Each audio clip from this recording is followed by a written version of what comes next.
Alright, what is up everybody? Welcome back to the channel. My name is Chris and today I am back with another video here. If you're new to the channel or new clicking upon this video, my name is Chris. I do Flyers content here on YouTube, and unfortunately for tonight's game, the Flyers ended up losing, but outside of all the other games, I recap all of them. And for videos like this one, and I do watch parties for some of the games. I'll have discussion videos. I'm starting a podcast Tuesday nights at 6 o'clock here on YouTube as well. So if you like how any of that sounds, hit that subscribe button down below, and I hope to see you at some of the future events.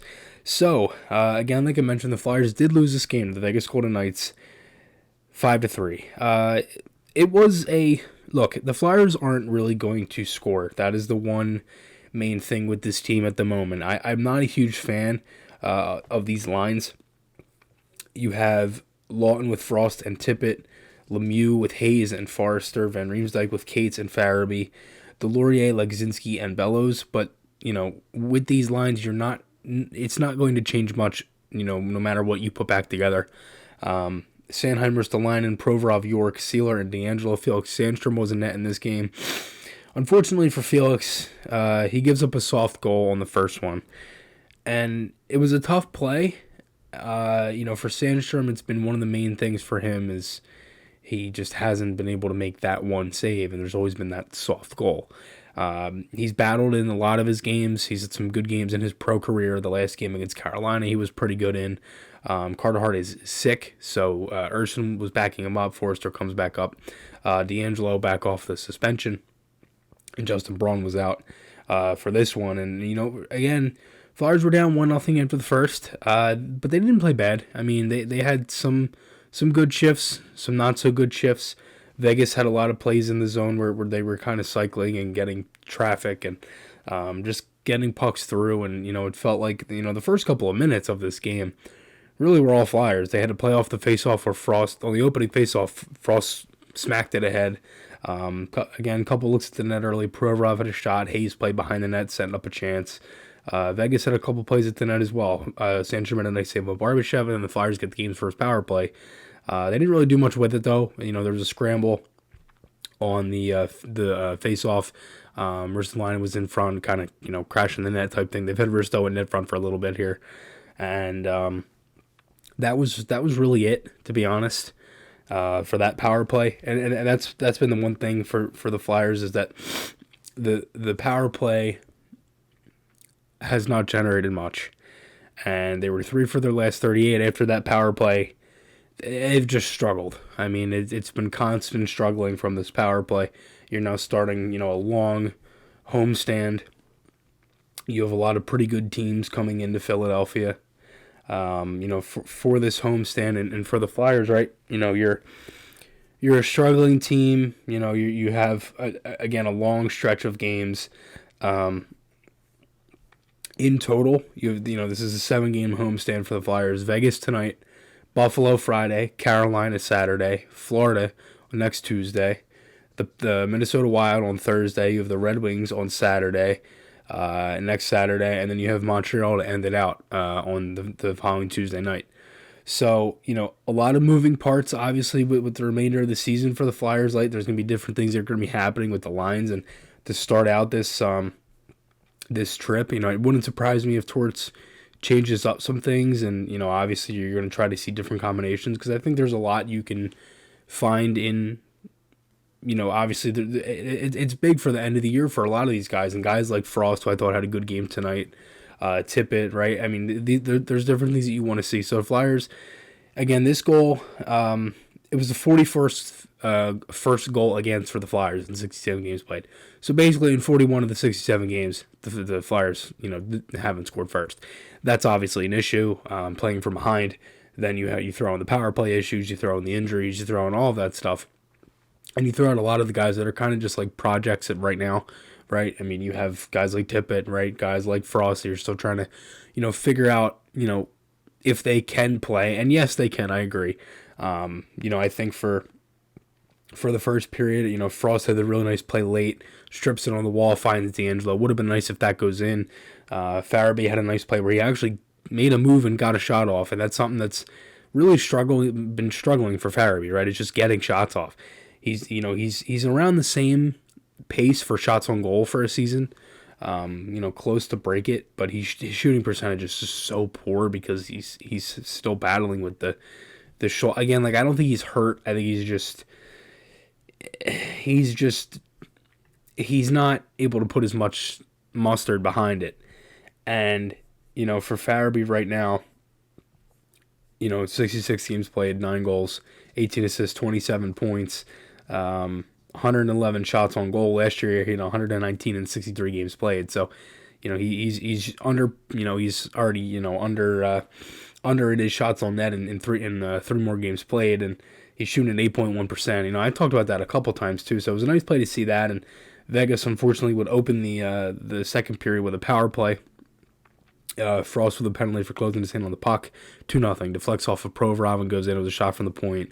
Tough play for Sandstrom. I mean, you'd like to see a clear or two, because there were a couple times where the Flyers could have gotten the puck out, but unfortunately they weren't. Vegas had a couple looks after. The Forster line had like 3 plays where either Lemieux or Hayes or Forster or whoever was just right in there and crashing the net. That Forster could have had a play. And then the Flyers did a goal. They had a couple good shifts in the second period. Second period really wasn't horrible. There were just a couple shifts that kind of put the Flyers under. Sanheim scores 2-1. Tries to pass it, deflects, goes all over the place, ends up going in. Some luck for Sanheim, and then he ends up getting walked on the third goal, falls into the corner, and Bluger scores to make it 3-1. It was a play in front where just Vegas wanted it harder. And there were a couple guys on the ice where, I didn't think Ristolainen had his best game tonight. I actually have been really, really fond of Risto this season. I think he's played really well, really since Christmas. I think he's been one of the Flyers' better defensemen. Unfortunately, this one he kind of got caught, standing around, obviously because his partner was in the corner as well. That didn't help. Cates was in the vicinity, right? They just couldn't get a stick on it. It ended up going in the back of the net. Flyers will get a power play. Had a lot of looks on this one. Forster had the play where he hit the post. Tippett, D'Angelo, Forster, they're all kind of moving, interchanging, right, switching spots. They had looks. Unfortunately, it's just with this power play, and it's so hard to score. And when you watch the game and you're thinking to yourself, oh, they might score here. Well, that's kind of where I've reached at this point, because they just really aren't going to score. And unfortunately, that is one of the worst things that can be happening with this team, really for now, because the remainder of these games, you're just going to be fighting to score goals. And that's why it's going to seem so, I guess, pathetic, because, the way that you're looking at it is like, if you're just like an average fan and tune into the game, they're not going to be scoring much. But, for diehards like me and other people, right, if you don't actually watch this team on a given basis, you kind of, you don't really know that. So it's going to be a little concerning, especially too, because you need to just finish out the season and go into the summer, right? I mean, you need to add some scoring. They're missing guys, obviously, with injury. If Couturier were to come back, and I think it would be good for Couturier, mentally, I'm sure he wants to play. I said that the other day on the watch party. He probably wants to play. It's probably the reasoning this is happening. And if that's the case, then yeah, fine. I have no issue with Couturier. Like, if he knows he could play, 5-10 games, comes back, then he knows he's healthy going into next season. I think that's a big boost. Late in the second period, there's a slash on Lawton, 2 seconds left.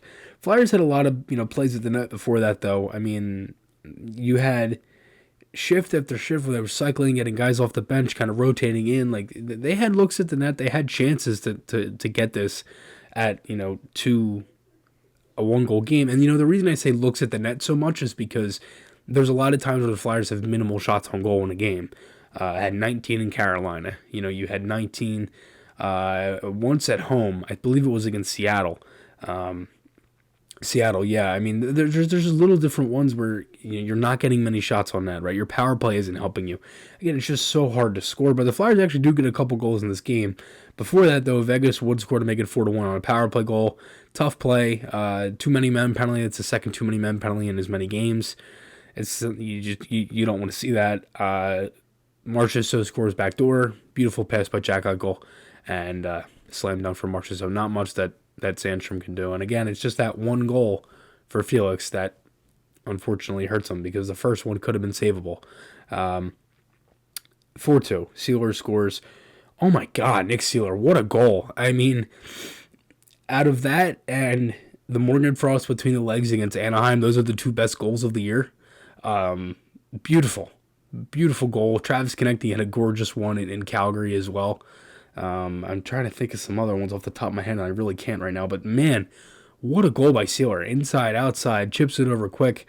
I saw on Twitter, that's always, Sealer's 7th career goal. I believe Sam Carchidi tweeted that out. Beautiful goal. And upstairs on quick.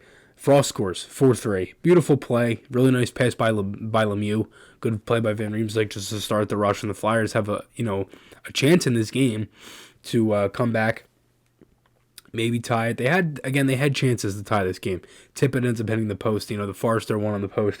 It wasn't a bad effort. And Torts has said it many times. Like, it's not something you question every night. Even though they lose the game, they are in it to an extent. I mean, they're 1-7-1 in their last 9 games. So, unfortunately, that's just where it is right now. And empty net from Barbashev, and that was all she wrote for this one. So, again, it was a good game, right? It was an entertaining. There were some things that you wanted to see in this game, and for me, I try to take the little things out of these games right now. This is game 67, so for the remaining, 15 that are left, you wanted to see, certain guys like Frost, right? Like guys like Lemieux who's playing for a contract, things like that, right? You want to be able to see that stuff, and we're seeing it right now. So, unfortunately, they do end up losing, and, for the standings, right, the Flyers losing and, not being able to score much and all of that stuff, it's helping them because, in the league and in the league standings, there's still games going on right now, but the Flyers have dropped to 27th in the league, in the bottom 6 here, yeah, so we'll see what happens. Let me know your guys' thoughts below. Again, hit that subscribe button if you enjoyed watching this video. I got a lot of stuff coming. The show will be next Tuesday night right here on YouTube at 6 o'clock. Again, I'm so excited. First week of the show. So, yeah, it's a, again, call-in type radio show, all Flyers talk. So, hope to see you there. Thanks, everybody, so much for all the support, and I will talk to you all again soon.